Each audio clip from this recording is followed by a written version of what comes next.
Hello, അമ്മ മനസ്സിൻ്റെ പുതിയൊരു എപ്പിസോഡിലേക്ക് എല്ലാവർക്കും സ്വാഗതം. ചാനൽ ആദ്യമായിട്ട് കാണുന്നവരാണെങ്കിൽ ഒന്ന് സബ്സ്ക്രൈബ് ചെയ്തിട്ട് ലൈക്ക് ചെയ്യണേ. അപ്പോൾ ചന്ദ്രിക അതിശയത്തോടു കൂടിയാണ് സിദ്ധാർത്ഥനോട് ചോദിക്കുന്നത്, സർ നിങ്ങളാണോ ഈ ദോശ ചുട്ടത്? അതേ ചന്ദ്രിക, സിദ്ധാർത്ഥ് ചമ്മിക്കൊണ്ട് പറയുന്നുണ്ട്. അപ്പോൾ ചന്ദ്രിക അപ്രീഷിയേറ്റ് ചെയ്യാണ്. ഞാൻ ഒരിക്കലും പ്രതീക്ഷിച്ചില്ല സർ ഇത്രയും നന്നായിട്ട് ദോശ ചുടുന്നുള്ളത്. ഇതറിഞ്ഞിരുന്നെങ്കിൽ ഞാൻ നേരത്തെ തന്നെ വീട്ടിൽ സാറിനെ ദോശ മാസ്റ്റർ ആക്കിയേനെ. അപ്പോൾ സിദ്ധു കളിയാക്കാണ്. ഓ, നീ എനിക്കിട്ട് വെക്കുകയാണല്ലേ? അപ്പോൾ ചന്ദ്രിക പറയുന്നുണ്ട്, ഇനി കല്യാണം കഴിഞ്ഞാൽ സാർ വീട്ടിൽ ദോശ മാസ്റ്ററും പൊറോട്ട മാസ്റ്ററും ഒക്കെ ആവേണ്ടി വരും.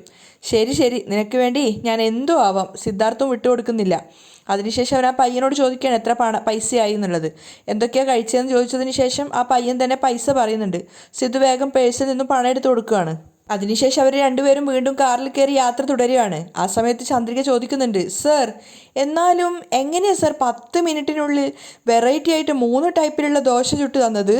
അപ്പോൾ സിദ്ധാർത്ഥ ചിരിച്ചുകൊണ്ട് പറയുന്നുണ്ട്, എനിക്ക് പാചകം ചെയ്യുന്നതൊക്കെ ഒത്തിരി ഇഷ്ടമാണ് ചന്ദ്രിക.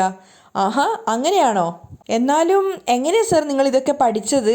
ചന്ദ്രിക വീണ്ടും ചോദിക്കുന്നുണ്ട്. അപ്പോൾ സിദ്ധു പറഞ്ഞു കൊടുക്കുകയാണ്, ഓ അതെങ്ങനെയാണെന്നറിയോ, ഞാൻ പഠിക്കാൻ വേണ്ടിയിട്ട് അബ്രോഡ് പോയിട്ടുണ്ടായിരുന്നില്ലേ, ആ സമയത്ത് പുറത്തുള്ള ഫുഡൊക്കെ കഴിച്ചിട്ട് എനിക്ക് ആകെ മുഷിപ്പും ബോറടിയായിരുന്നു. അതിനുശേഷം പിന്നീട് ഞാൻ ഒറ്റയ്ക്ക് തന്നെ പാചകം ചെയ്യാൻ തുടങ്ങി. അങ്ങനെ പിന്നെ റൂമിൽ ഒറ്റയ്ക്കുള്ളപ്പോഴൊക്കെ പാചകം ചെയ്ത് ഇപ്പം ഞാൻ ഒരുപാട് ഐറ്റങ്ങൾ സ്വന്തമായിട്ട് കുക്ക് ചെയ്യും. ചന്ദ്രയ്ക്ക് വല്ലാത്ത സന്തോഷം തോന്നുകയാണ് സിദ്ധുവിന് പാചകം കൂടെ അറിയാമെന്ന് കേട്ട സമയത്ത്. അപ്പോൾ സിദ്ധു അഭിമാനത്തോടെ പറയുന്നുണ്ട്, ചന്ദ്രിക നിനക്കൊരു കാര്യം അറിയാമോ, എനിക്ക് ബ്രേക്ക്ഫാസ്റ്റ് മാത്രമല്ല ഞാൻ നന്നായിട്ട് സദ്യയൊക്കെ ഉണ്ടാക്കും. സിദ്ധുവിൻ്റെ സംസാരം കേട്ടുകൊണ്ടിരിക്കെ തന്നെ ചന്ദ്രയ്ക്ക് ഉറക്കം വരുന്നുണ്ടായിരുന്നു. അവൾ കോട്ടുവാ ഇട്ടുകൊണ്ട് അവിടെ ചാരി ഇരിക്കുകയാണ്. അപ്പോൾ സിദ്ധു ഇത് ശ്രദ്ധിക്കാതെ വീണ്ടും പറയുന്നുണ്ട്, ഞാൻ മട്ടൻ ബിരിയാണി ഉണ്ടാക്കും, ചിക്കൻ ബിരിയാണി ഉണ്ടാക്കും, അതിന് പുറമെ ഓംലെറ്റ്, വെറൈറ്റി ആയിട്ടുള്ള ഒരുപാട് ദോശകൾ ഇങ്ങനെയൊക്കെ ഉണ്ടാക്കും. ചിക്കൻ വെച്ചുള്ള ഒത്തിരി ഐറ്റങ്ങളൊക്കെ എനിക്ക് ഉണ്ടാക്കാൻ അറിയാം. ഇനിയൊരു പക്ഷേ കല്യാണം കഴിഞ്ഞാൽ പോലും ഞാനായിരിക്കും നിനക്ക് ഭക്ഷണം ഉണ്ടാക്കി തരിക. നീ ഒരു കാര്യം ചെയ്, ഓഫീസിൽ പോയിട്ട് ഓഫീസിലുള്ള ജോലികളൊക്കെ ചെയ്തോളൂ, ഞാൻ വീട്ടിലിരുന്നിട്ട് വീട്ടിലുള്ള ജോലികളൊക്കെ ചെയ്തോളാം. സിദ്ധാർത്ഥ് ചന്ദ്രിക ഉറങ്ങുകയെന്നറിയാതെ ഇങ്ങനെ സംസാരിച്ചുകൊണ്ടിരിക്കുകയാണ്. എന്താ ഞാൻ പറഞ്ഞതിനോട് ഓക്കെ ആണോ? അപ്പോഴാണ് സിദ്ധു ചന്ദ്രികയെ തിരിഞ്ഞു നോക്കുന്നത്. അവൾ നല്ല ഉറക്കത്തിലായിരുന്നു. സിദ്ധു സ്വയം ചമ്മാണ്. അയ്യോ, എപ്പോൾ നോക്കിയാലും ഞാൻ സംസാരിച്ചുകൊണ്ടിരിക്കുമ്പോൾ ഉറങ്ങുവാണല്ലോ. സിദ്ധു പ്രണയത്തോടെ ചന്ദ്രികയെ നോക്കുകയാണ്. ഉറങ്ങിക്കോ എന്ന് പറഞ്ഞിട്ട് ചന്ദ്രികയുടെ കവിളിൽ സ്നേഹത്തോടെ തലോടുന്നുണ്ട്. ഇടയ്ക്കിടയ്ക്ക് ചന്ദ്രികയെ നോക്കിക്കൊണ്ടാണ് സിദ്ധു കാർ ഓട്ടിക്കൊണ്ടിരുന്നത്. അപ്പോഴാണ് അവൻ ശ്രദ്ധിച്ച് അവൾക്ക് തണുക്കുന്നുണ്ടായിരുന്നു. അങ്ങനെ അവൻ AC കുറച്ചു. പക്ഷെ അപ്പോഴും ചന്ദ്രികയ്ക്ക് തണുത്ത് വിറക്കുകയാണ്. അവളിങ്ങനെ കൈകളൊക്കെ വെച്ചിട്ട് തണുപ്പ് മാറ്റാൻ ശ്രമിക്കുന്നുണ്ട്. അപ്പോൾ സിദ്ധു വണ്ടി സൈഡ് ഒതുക്കിയതിന് ശേഷം ബാക്കിൽ നിന്നും ഒരു ചെറിയ ടവൽ എടുത്ത് കൊണ്ടുവരികയാണ്.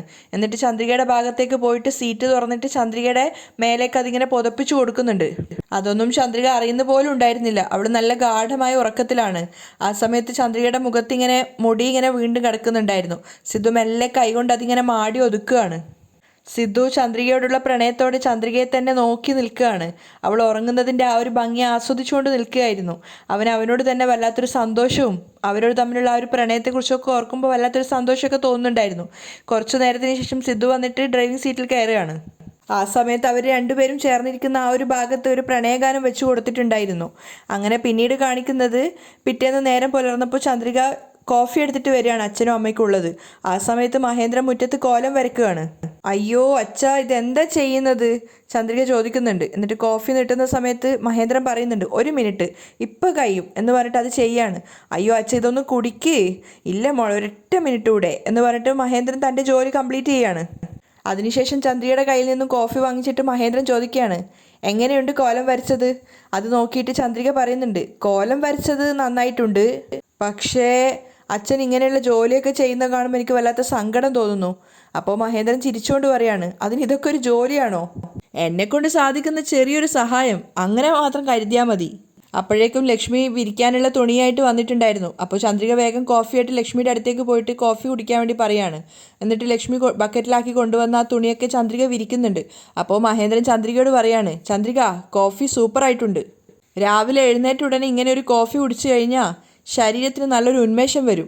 ലക്ഷ്മി അത് കേട്ട് പുഞ്ചിരിക്കുകയാണ്. അപ്പോൾ മഹേന്ദ്രൻ ചന്ദ്രികയോട് ചോദിക്കുന്നുണ്ട്, ഇനി അടുത്ത് എന്താ ചെയ്യേണ്ടത്? പാത്രം കഴുകണോ അതോ അടുക്കളയിൽ എന്തെങ്കിലും ജോലി ചെയ്യണോ? അത് കേട്ടിട്ട് ചന്ദ്രിക പറയുന്നുണ്ട്, അയ്യോ നിങ്ങളൊന്നും ചെയ്യണ്ട, ഒന്നും മിണ്ടാതെ നിന്നാൽ മതി അച്ഛാ. അത് കേട്ട് ലക്ഷ്മിയും മഹേന്ദ്രനും സന്തോഷത്തോടെ ചിരിക്കുകയാണ്. അപ്പോൾ ചന്ദ്രിക രണ്ടുപേരെയും നോക്കിയിട്ട് പറയുന്നുണ്ട്, നിങ്ങൾക്ക് രണ്ടുപേർക്കും ഞാനൊരു സന്തോഷമുള്ള കാര്യം പറയാം. എന്താ മോളെ, എന്താ സന്തോഷമുള്ള കാര്യം? അത് ഇന്നലെ ഞാനും അദ്ദേഹവും കൂടിയിട്ട് പോണ്ടിച്ചേരിയിൽ കറസ്പോണ്ടൻറ്റിനെ കാണാൻ പോയിട്ടുണ്ടായിരുന്നു. അദ്ദേഹം ആ സ്കൂളിലുള്ള എല്ലാവർക്കുള്ള യൂണിഫോം തയ്ക്കാനുള്ള ഓർഡർ നമുക്കാണ് തന്നിരിക്കുന്നത്.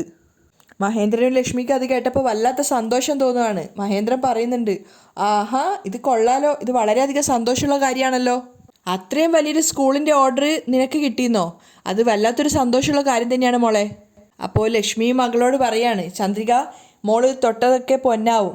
അപ്പോൾ മഹേന്ദ്രനും പറയുന്നുണ്ട്, ഇനി അങ്ങോട്ട് എൻ്റെ മോൾക്ക് വിജയം മാത്രമായിരിക്കും. നിന്നെ പുച്ഛിച്ച് കളഞ്ഞ മേഘയ്ക്ക് എത്രയും പെട്ടെന്ന് നീ ഒരു മറുപടി കൊടുക്കണം. അപ്പോഴേക്കും സിദ്ധാർത്ഥും അങ്ങോട്ട് വന്നിട്ടുണ്ടായിരുന്നു. അവൻ ചന്ദ്രികയോട് ചോദിക്കുന്നുണ്ട്, എന്താ ചന്ദ്രിക, രാവിലെ അങ്കിളിനും ആൻറ്റിക്കും മാത്രമേ കോഫിയൊക്കെ സ്പെഷ്യലായിട്ട് കൊടുക്കുള്ളൂ എന്നാണ് തോന്നുന്നത്. അതെന്താ, എനിക്കൊന്നും തരില്ലേ? അപ്പോൾ ചന്ദ്രിക പറയുന്നുണ്ട്, അയ്യോ, ഞാനിപ്പോൾ തന്നെ എടുത്തിട്ട് വരാം സർ. അപ്പോഴേക്കും സിദ്ധു പരിഭവത്തോടെ മഹേന്ദ്രയോട് പറയുന്നുണ്ട്, അങ്കിൾ നോക്ക്, വീണ്ടും വീണ്ടും എന്നെ സർ എന്ന് തന്നെ വിളിക്കുന്നത്. അതെന്താ, മര്യാദക്ക് അവൾക്ക് ഏട്ടാന്ന് വിളിച്ചൂടെ? അത് കേട്ട് മഹേന്ദ്രനും ലക്ഷ്മിയും പൊട്ടിച്ചിരിക്കുകയാണ്. ചന്ദ്രികയാണെ ആകെ ചമ്മിയിട്ട് നിൽക്കുകയാണ്. അപ്പോൾ തന്നെ മഹേന്ദ്രൻ ചന്ദ്രികയോട് പറയുന്നുണ്ട്, അയ്യോ, സിദ്ധു പറയുന്ന കേട്ടില്ല മോളെ, ഒരു പ്രാവശ്യമെങ്കിലും അവനെ കയറിയിട്ട് ഏട്ടാന്നൊന്ന് വിളിക്കേ. അപ്പോൾ ചന്ദ്രിക ചമ്മലോടെ പറയുന്നുണ്ട്, ഒന്ന് പോ അച്ഛാ, അദ്ദേഹത്തിന് വേറെ പണിയൊന്നുമില്ല. എന്നിട്ട് അവൾ വേഗം അടുക്കളയിലേക്ക് ഓടുകയാണ്. ഏയ് ചന്ദ്രിക, സിദ്ധു പിന്നീന്ന് വിളിച്ചെങ്കിലും ചന്ദ്രിക തിരിഞ്ഞുകൂടെ നോക്കുന്നില്ല. സിദ്ധു ചന്ദ്രികയോടുള്ള ഒരു പ്രണയം കാണുന്ന സമയത്ത് ലക്ഷ്മിക്കും മഹേന്ദ്രനും വരെ നാണാവുന്നുണ്ടായിരുന്നു. മഹേന്ദ്രനാണെ പൊട്ടിച്ചിരിക്കുകയാണ്. ആ സമയത്ത് സിദ്ധു പറയുന്നുണ്ട്, അങ്കിൾ, കോലം വരച്ചത് നന്നായിട്ടുണ്ട്. അപ്പോൾ മഹേന്ദ്രൻ പറയാണ്, ഞാനാണ് വരച്ചത്. അപ്പോഴേക്കും ചന്ദ്രിക അകത്ത് നിന്ന് കോഫിയായിട്ട് വന്നിട്ടുണ്ടായിരുന്നു. ഇന്നാ സർ കോഫി. അപ്പോൾ സിദ്ധു മുഖം വീർപ്പിച്ച് നിൽക്കുകയാണ്. എന്നെ ഇന്നാ ഏട്ടാ കോഫി എന്ന് പറയാതെ ഞാൻ ഈ കോഫി വാങ്ങിക്കില്ല. അവരുടെ പ്രശ്നത്തിനിടയിൽ ഇടപെടില്ല എന്നുള്ളൊരു അവസ്ഥയിലാണ് മഹേന്ദ്രൻ ലക്ഷ്മി മാറി നിൽക്കുന്നത്. അപ്പോൾ ചന്ദ്രിക സിദ്ധുവിനോട് പറയുന്നുണ്ട്, എന്താ സർ, കളിപ്പിക്കല്ലേ, ഇന്നാ കോഫി വാങ്ങി കുടിക്കേ. ഇല്ല, നീ ഏട്ടാന്ന് വിളിച്ചാൽ മാത്രമേ ഞാൻ കോഫി വാങ്ങി കുടിക്കുള്ളൂ. സിദ്ധുവിൻ്റെ അഭിനയിച്ചുകൊണ്ടുള്ള പരിഭവം കാണുന്ന സമയത്ത് മഹേന്ദ്രൻ ലക്ഷ്മിയെ കളിയാക്കി ചിരിക്കുന്നുണ്ടായിരുന്നു. അത് കണ്ടിട്ട് ചന്ദ്രിക പറയുന്നുണ്ട്, അതൊന്നും പറ്റില്ല, ഇന്നാ കോഫി വാങ്ങി കഴിക്കേ. അങ്കിൾ, പറഞ്ഞു കൊടുക്ക അങ്കിൾ. അപ്പോൾ മഹേന്ദ്രനും പറയാണ് ചന്ദ്രികയോട്, അവൻ അത്രയും ആഗ്രഹിച്ച് ചോദിക്കുകയല്ലേ മോളെ, ഒരു പ്രാവശ്യമെങ്കിലും അവനെ ഏട്ടാന്നൊന്ന് വിളിക്കേ. അങ്ങനെ വിളിച്ചെന്ന് വിചാരിച്ചിപ്പോൾ എന്താ സംഭവിക്കാൻ പോകുന്നേ? അപ്പോൾ ചന്ദ്രിക മഹേന്ദ്രനോട് പറയുന്നുണ്ട്, എന്താ അച്ഛാ, ഒന്ന് പോ അച്ഛാ, എനിക്കെന്തോ ചമ്മലായി തോന്നുവാണ്. ഏട്ടാ എന്ന് വിളിക്കുന്നതിൽ എന്തിനാ ഇത്ര നാണക്കേട്? ഗ്രാമത്തിലുള്ളവരൊക്കെ അങ്ങനെ തന്നെയല്ലേ വിളിക്കാറ്? മഹേന്ദ്രൻ പറഞ്ഞു കൊടുക്കുകയാണ്. എന്തായാലും എല്ലാത്തിൻ്റെ അർത്ഥം ഒന്ന് തന്നെയല്ലേ? അപ്പോൾ ചന്ദ്രികയും പരിഭവിച്ചുകൊണ്ട് പറയാണ്, ഇല്ല, ഏട്ടാന്നൊന്നും വിളിക്കാൻ പറ്റില്ല, ഇന്നാ കോഫി കുടിക്കേ എന്ന് പറഞ്ഞിട്ട് സിദ്ധുവിൻ്റെ കയ്യിലേക്ക് വെച്ചു കൊടുക്കുകയാണ്. എന്നിട്ട് ചന്ദ്രിക വേഗം തന്നെ ഓടി അകത്തേക്ക് പോകുന്നുണ്ട്. ചന്ദ്രികയുടെ ആ പോക്ക് കണ്ടിട്ട് അവർ 3 പേരും പൊട്ടി പൊട്ടി ചിരിക്കുകയാണ്. അതിനുശേഷം കാണിക്കുന്നത് ജ്യോതി ക്ഷേത്രത്തിൽ വന്നിരിക്കുകയാണ്. ആരുടെ പേരിൽ അർച്ചന എന്ന് പൂജാരി ചോദിക്കുന്ന സമയത്ത് വാസു ഉത്രാടം നക്ഷത്രം, ജ്യോതി രോഹിണി നക്ഷത്രം എന്ന് പറഞ്ഞിട്ടാണ് അവൾ കൊടുക്കുന്നത്. പൂജാരി അർച്ചന നടത്താൻ പോയ സമയത്ത് ജ്യോതി പ്രാർത്ഥിക്കുകയാണ്. അർച്ചന നടത്തിയതിന് ശേഷം അദ്ദേഹം ആ ഒരു പൂവും പ്രസാദമൊക്കെ തിരിച്ച് ജ്യോതിക്ക് കൊണ്ടുവന്ന് കൊടുക്കുകയാണ്. അവൾ തിരിച്ച് ക്ഷേത്രത്തിൻ്റെ പുറത്ത് വന്നപ്പോൾ വാസു അവിടെ കാത്തു നിൽക്കുന്നുണ്ടായിരുന്നു. വാസുവിനെ കണ്ട സമയത്ത് സന്തോഷത്തോടെ വന്നിട്ട് ജ്യോതി ചോദിക്കുകയാണ്, എപ്പോഴാണ് ഏട്ടൻ വന്നത്? ഞാൻ എപ്പോഴോ വന്നിട്ടുണ്ട്. അല്ല, നീ എന്തിനാ ഫോൺ വിളിച്ചിട്ട് എന്നോട് ഇങ്ങോട്ടേക്ക് വരാൻ പറഞ്ഞത്? അപ്പോഴേക്കും ജ്യോതി വീണ്ടും അഭിനയിക്കാൻ തുടങ്ങുകയാണ്. എന്താ വാസു, ഇപ്പോഴും എൻ്റെ മേലുള്ള ദേഷ്യം കുറഞ്ഞിട്ടില്ലേ? വാസു വലിയ താല്പര്യമില്ലാത്ത മട്ടിൽ ദേഷ്യത്തോടെയാണ് ചോദിക്കുന്നത്. എന്തിനാണ് എന്നോട് ഇങ്ങോട്ട് വരാൻ പറഞ്ഞതെന്നാണ് ചോദിച്ചത്. എല്ലാം നല്ല കാര്യത്തിന് വേണ്ടിയിട്ടാണ്. നീ പറയുന്നതൊന്നും എനിക്ക് മനസ്സിലാവുന്നില്ല. ആദ്യം നിങ്ങൾ ഈ പ്രസാദം എടുക്ക്. എനിക്ക് പ്രസാദമൊന്നും വേണ്ട. വാസു അപ്പോഴും ഇടഞ്ഞു നിൽക്കുകയാണ്. അപ്പോൾ ജ്യോതി പറയുന്നുണ്ട്, സ്വാമിയുടെ പ്രസാദമാണ്, അത് വേണ്ടാന്ന് പറയാൻ പാടില്ല. എന്നിട്ട് വാസുവിന് സമ്മതമില്ലാതെ തന്നെ അയാളുടെ നെറ്റിയിൽ വെച്ചു കൊടുക്കുകയാണ്. അപ്പോൾ വാസു പറയുന്നുണ്ട്, അല്ല, നീ വിളിച്ച കാര്യം പറഞ്ഞില്ലല്ലോ. ഓ, അതെന്തിനാണെന്നോ? ആദ്യം ഷെയ്ക്കേണ്ടതാ. വാസുവിന് കാര്യം മനസ്സിലായില്ല. വാസുവിനെ കൈയെടുത്തിട്ട് ജ്യോതി തന്നെ ഷെയ്ക്കാൻഡ് കൊടുക്കുകയാണ്. ആദ്യം തന്നെ കൺഗ്രാറ്റുലേഷൻസ്, നിങ്ങൾ വീണ്ടും മഹേന്ദ്രൻ ഗ്രൂപ്പ്സ് ഓഫ് കമ്പനിയുടെ ഹെഡായിട്ടുള്ളത് ഞാൻ അറിഞ്ഞു. അപ്പോൾ വാസുവിന് തന്നെ അതിശയമായിട്ട് ചോദിക്കുകയാണ്, ഇത് നീ എങ്ങനെ അറിഞ്ഞു? അപ്പോൾ ജ്യോതി പറയുന്നുണ്ട്, നിങ്ങളുടെ വീട്ടിലും ഓഫീസിലും എന്തൊക്കെ അപ് ടു ഡേറ്റ് ആയിട്ട് നടക്കുന്നതെന്നുള്ളത് എല്ലാം എനിക്കറിയാം. മഹേന്ദ്രൻ്റെ പേരിലുണ്ടായിരുന്ന സ്വത്തുക്കൾ മുഴുവൻ ഇപ്പോൾ മേഘയുടെ പേരിലേക്കായില്ലേ? അതേ ആയി. അതിനിപ്പോൾ എന്താ? ഇങ്ങനെ ദേഷ്യത്തോടെ ചോദിച്ചാൽ എങ്ങനെയാ? നിങ്ങൾക്ക് കുറച്ചൊരു ഉപദേശങ്ങൾ തരാമെന്ന് കരുതിയിട്ടാണ് വന്നത്. നിന്റെ ഉപദേശമൊന്നും എനിക്ക് ആവശ്യമില്ല, വാസു ദേഷ്യത്തോടെ പറയുന്നുണ്ട്. അപ്പോൾ ജ്യോതി പരിഭവത്തോടെ പറയാണ്, നിങ്ങൾക്ക് ഇപ്പോഴും എൻ്റെ മേലുള്ള ദേഷ്യം കുറഞ്ഞിട്ടില്ല, അതുകൊണ്ട് ഇങ്ങനെ സംസാരിക്കുന്നേ. വാസു ജ്യോതിയെ തന്നെ നോക്കിക്കൊണ്ട് നിൽക്കുകയാണ്. അപ്പോൾ ജ്യോതി പറയുന്നുണ്ട്, ഞാൻ എന്ത് ചെയ്താലാ എൻ്റെ മേലുള്ള ദേഷ്യം നിങ്ങൾക്ക് കുറയാന്നുള്ളത് പറ, എങ്കിൽ ഞാൻ അത് ചെയ്യാം. വാസു പെട്ടെന്നൊന്നും പറയാനാവാതെ സ്റ്റെക്കായിട്ട് നിൽക്കുകയാണ്. ജ്യോതിയുടെ ആ ഒരു സ്നേഹം കലർന്ന അഭിനയത്തിൻ്റെ മുന്നിൽ വാസു വീണ്ടും തളർന്നു പോകുന്നുണ്ടായിരുന്നു. അപ്പോൾ ജ്യോതി പ്രണയത്തിൽ കലർന്നിട്ട് പറയുന്നുണ്ട്, എന്തോ അന്ന് പണം ചോദിച്ച സമയത്ത് എനിക്ക് തരാൻ പറ്റിയില്ല, അതിനിങ്ങനെ ദേഷ്യത്തോടെയാണ് പെരുമാറേണ്ടത്. വാ നമുക്ക് ഇരുന്ന് സംസാരിക്കാം. വാസു അല്പസമയം ആലോചിച്ചതിന് ശേഷം ജ്യോതിയുടെ അടുത്ത് പോയിട്ട് ഇരിക്കുകയാണ്. അപ്പോൾ ജ്യോതി തൻ്റെ അഭിനയം തുടങ്ങുന്നുണ്ട്. വാസു, ഞാൻ പറയുന്നത് നീ ശ്രദ്ധയോടെ കേൾക്കണം. മഹേന്ദ്രൻ്റെ സ്വത്തുക്കൾ മുഴുവൻ മേഘയുടെ പേരിലായി. ഇനി മഹേന്ദ്രൻ വെറുതെ ഇരിക്കുമെന്ന് കരുതരുത്. അതുകൊണ്ട് തന്നെ മഹേന്ദ്രൻ ഇനി വെറുതെ ഇരിക്കില്ല. കോടതിയിൽ പോയി അയാൾ മേഘയ്ക്കെതിരായ തെളിവുകളൊക്കെ കാണിച്ചു കൊടുത്തിട്ട് മേഘ തട്ടിപ്പിലൂടെയാണ് ആ സ്വത്തുക്കളൊക്കെ നേടിയതെന്ന് കോടതിയെ മനസ്സിലാക്കി കൊടുത്തതിന് ശേഷം ആ സ്വത്തുക്കളൊക്കെ മേഘയുടെ പേരിൽ നിന്ന് തിരിച്ച് അവരുടെ പേരിലേക്ക് തന്നെ മാറ്റും. തീർച്ചയായിട്ടും ഇതൊരു ദിവസം നടക്കുക തന്നെ ചെയ്യും. അതിനു മുന്നേ നിങ്ങൾ ബുദ്ധിപരമായിട്ട് ഒരു കാര്യം ചെയ്യണം. വാസു ജ്യോതി പറയുന്നതൊക്കെ ശ്രദ്ധയോടെ കേട്ട് നിൽക്കുകയാണ്. അപ്പോൾ ജ്യോതി പറയുന്നുണ്ട്, നിങ്ങളാണ് ഇപ്പോൾ മഹേന്ദ്രൻ ഗ്രൂപ്പ്സ് ഓഫ് കമ്പനിയുടെ ഫൈനാൻസ് ഹെഡ്. നിങ്ങളുടെ കൺട്രോളിലാണ് കമ്പനിയുടെ വരവ് ചെലവ് കണക്കുകളെല്ലാം ഉള്ളത്. അത് യൂസ് ചെയ്ത് നിങ്ങളെക്കൊണ്ട് എത്രത്തോളം എടുക്കാൻ പറ്റുമോ അത്രത്തോളം അവിടെ നിന്നും അടിച്ചു മാറ്റുക. മഹേന്ദ്രനിലേക്ക് തന്നെ വീണ്ടും കമ്പനി എത്തിച്ചേർന്നാൽ തീർച്ചയായിട്ടും അയാൾ നിങ്ങളെ ജോലിയിൽ നിന്നും പറഞ്ഞു വിടും. ജ്യോതി പറഞ്ഞതിലും കാര്യമുണ്ടെന്ന് വാസുവിന് മനസ്സിലാവുകയാണ്. അപ്പോൾ ജ്യോതി പറഞ്ഞു കൊടുക്കുന്നുണ്ട്, അതുകൊണ്ട് തന്നെ അവിടെ നിന്ന് എത്രത്തോളം പണം മോഷ്ടിക്കാൻ പറ്റും അത്രത്തോളം പണം എടുത്തിട്ട് അവിടെ നിന്ന് എസ്കേപ്പ് ആവാൻ നോക്ക്. ജ്യോതിക്ക് മനസ്സിലാവുന്നുണ്ടായിരുന്നു താൻ പറയുന്നതൊക്കെ വാസു കേട്ട് മനസ്സിലാക്കുന്നുണ്ട് എന്നുള്ളത്. അപ്പോൾ വാസു ജ്യോതിയോട് പറയാണ്, മേഘ എന്നെ വിശ്വസിച്ചിട്ടാണ് കമ്പനിയിൽ വീണ്ടും ഫൈനാൻസ് ഹെഡ് ആക്കിയത്. അവളെ ഞാനെങ്ങനെ ചതിക്കും? അപ്പോൾ ജ്യോതി പറയാണ്, ഇങ്ങോട്ട് നോക്ക്, മേഘ കഷ്ടപ്പെട്ടിട്ടോ അധ്വാനിച്ചിട്ടോ നേടിയെടുത്തതല്ല ആ കമ്പനി. അവള് മഹേന്ദ്രനെയും ലക്ഷ്മിയെയും പറ്റിച്ചിട്ടാണ് എല്ലാ സ്വത്തുക്കളും അവളുടെ പേരിലാക്കിയിരിക്കുന്നത്. അതുകൊണ്ട് അവളെ പറ്റിച്ചിട്ട് അവളിൽ നിന്നും ആ സ്വത്തുക്കൾ അടിച്ചു മാറ്റുന്നതിലൊന്നും വലിയ തെറ്റൊന്നുമില്ല. ജ്യോതി പറയുന്നതൊക്കെ വാസു ശ്രദ്ധയോടെ കേട്ടിരിക്കുന്നുണ്ടായിരുന്നു. അപ്പോൾ നിങ്ങൾ എത്രത്തോളം പണം അവിടുന്ന് മോഷ്ടിച്ചാലും അവളതൊന്നും ശ്രദ്ധിക്കുകയേ ചെയ്യില്ല. അത് നന്നായിട്ട് ഉപയോഗിക്കുക. ജ്യോതി നോക്കുന്ന സമയത്ത് വാസു അതൊക്കെ ശ്രദ്ധിച്ചിരിക്കുകയാണ്. അത് മനസ്സിലായിട്ട് ജ്യോതി വീണ്ടും പറയുന്നുണ്ട്, നമ്മുടെ ജീവിതത്തിന് എത്രത്തോളം പണം ആവശ്യമുണ്ടോ അത്രയും പണം അവിടുന്ന് മോഷ്ടിക്കൂ. അതിനുശേഷം നമുക്ക് എവിടെയെങ്കിലും പോയി സെറ്റിലാവാം. അപ്പോൾ ജ്യോതിയെ തന്നെ നോക്കിയിരിക്കുകയാണ് വാസു. അയാൾ മറുപടിയൊന്നും പ്രത്യേകിച്ച് പറയുന്നില്ലെങ്കിലും തൻ്റെ വലയിൽ വാസു വീണ്ടും വീണെന്നുള്ളത് ജ്യോതിക്ക് മനസ്സിലാവുകയാണ്. അപ്പോഴേക്കും വാസു അവിടെ നിന്ന് എഴുന്നേറ്റിട്ട് ജ്യോതിയോട് പറയുന്നുണ്ട്, ശരി ശരി, സമയമായി, വീട്ടിലെല്ലാവരും എന്നെ അന്വേഷിക്കും, ഞാൻ പോവുകയാണ്. അപ്പോൾ ജ്യോതി വീണ്ടും വിളിക്കുന്നുണ്ട്, ഒരു നിമിഷം നിൽക്ക്. എന്താ? അത് ഒരു ട്രിപ്പിൾ ബെഡ്റൂം ഫ്ലാറ്റ് വാങ്ങിക്കാനുണ്ടായിരുന്നു. അഡ്വാൻസ് ആയിട്ട് 30 ലക്ഷം രൂപയാണ് ചോദിക്കുന്നത്. നിങ്ങളെക്കൊണ്ട് സാധിക്കുമെങ്കിൽ എത്രയും പെട്ടെന്ന് ആ പണം റെഡിയാക്കി തരണം. അപ്പോൾ വാസു പറയുന്നുണ്ട്, നോക്കാം. വാസു പിന്നീടൊന്നും കൂടുതൽ പറയാതെ അവിടുന്ന് പോവാൻ ശ്രമിക്കുകയാണ്. അപ്പോൾ ജ്യോതി പിന്നീന്ന് ചോദിക്കുന്നുണ്ട്, അല്ല വീട്ടിലെപ്പോഴാണ് വരിക? ഇന്ന് നിങ്ങൾ വരുമെന്ന് ഞാൻ പ്രതീക്ഷിക്കുകയാണ്. മറുപടിയൊന്നും പറയുന്നില്ലെങ്കിലും വാസുവിന് വീണ്ടും ജ്യോതിയിലേക്ക് പോകണമെന്ന് ആഗ്രഹം ഉണ്ടായിരുന്നു. വാസു അവിടുന്ന് പോയ സമയത്ത് ജ്യോതി സ്വയം ചിന്തിക്കുകയാണ്, നിന്നെക്കൊണ്ട് എത്രത്തോളം പണം ഊറ്റാൻ പറ്റും അത്രയും ഊറ്റിയതിന് ശേഷം ഞാൻ എൻ്റെ സഹോദരനൊത്തിട്ട് വിദേശത്തേക്ക് പറക്കാൻ പോവാണ്. ചന്ദ്രിക തുണി വിരിച്ചുകൊണ്ടിരിക്കുമ്പോഴാണ് സിദ്ധാർത്ഥിൻ്റെ വീട്ടിലെ ജോലിക്കാരി അങ്ങോട്ടേക്ക് വന്നത്. ചന്ദ്രിക, അവർ കരഞ്ഞുകൊണ്ട് ചന്ദ്രികയെ വിളിക്കുകയാണ്. അപ്പോൾ ചന്ദ്രിക ചോദിക്കുന്നുണ്ട്, എന്താ ചെമ്പക ചേച്ചി? അപ്പോൾ എൻ്റെ ഭർത്താവ് ജോലി ചെയ്യുന്ന സ്ഥലത്ത് നിന്നും അവിടെ നിന്ന് വീണിട്ട് കയ്യോ കാലോ മറ്റോ ഒടിഞ്ഞ് ഹോസ്പിറ്റലിലാണ് ഉള്ളത്. ഞാൻ അങ്ങോട്ടേക്ക് പോവുകയാണ്. അപ്പോൾ ജാനകി അമ്മ ഒറ്റക്കാണ് അവിടെ ഉള്ളത്. 2 ആഴ്ചയോളം എനിക്ക് വരാൻ പറ്റുമെന്ന് തോന്നുന്നില്ല.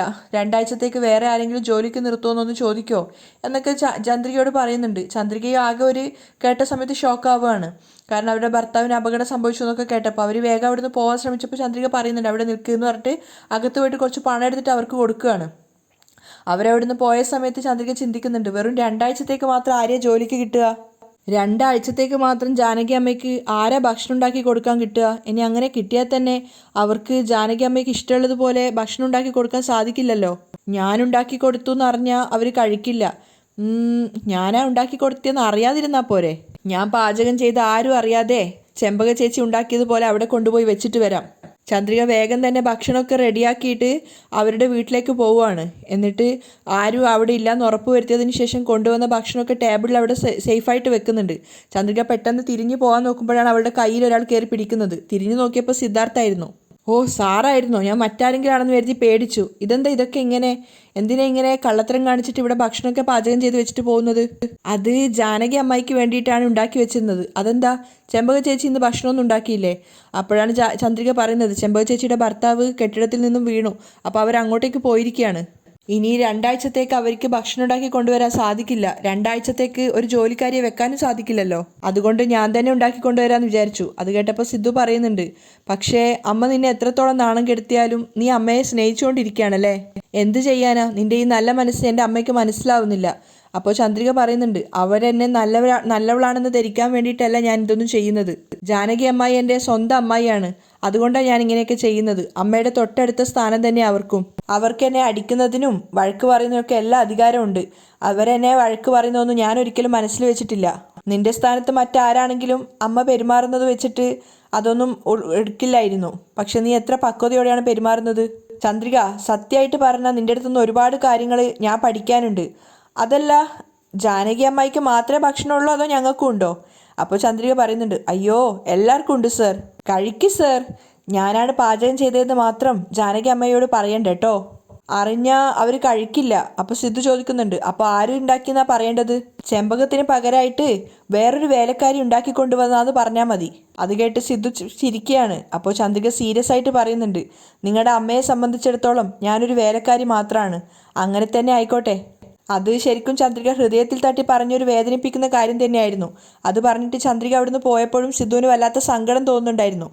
ഒപ്പം തന്നെ വല്ലാത്തൊരു കുറ്റബോധവും. അവിടെയാണ് ഇന്നത്തെ എപ്പിസോഡ് വൈൻഡപ്പ് ചെയ്യുന്നത്.